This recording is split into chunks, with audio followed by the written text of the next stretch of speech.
જેતપુરના ગોડાઉનમાંથી મગફળીની ચોરીનો મામલો. કૃષિ મંત્રી રાઘવજી પટેલે ચોરી અંગે હાથ ખંખેર્યા. સરકારે ટેકાના ભાવે મગફળીની ખરીદી પૂર્ણ કરી.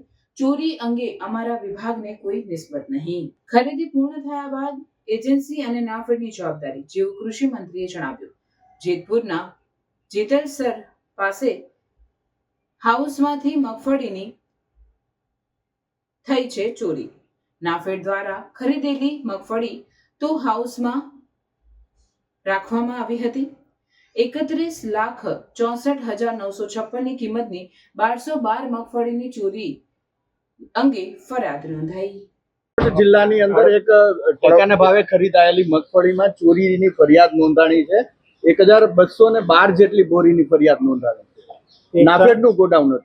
ટેકાના ભાવની ખરીદીનો પ્રશ્ન તો ઘણા સમય પહેલા પૂરો થઈ ગયો છે.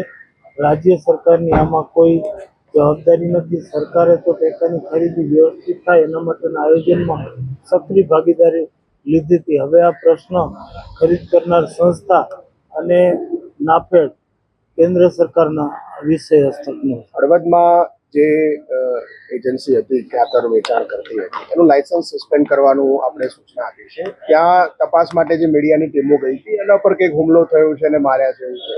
ખાતર વેચતી હતી આ કંપની અને ડીલર છે ત્યાંના. મીડિયાના લોકો પર હુમલો થયો. આ હકીકતની મને જાણકારી નથી, એટલે એના વિશે હું કોઈ કોમેન્ટ નહીં કરી શકું.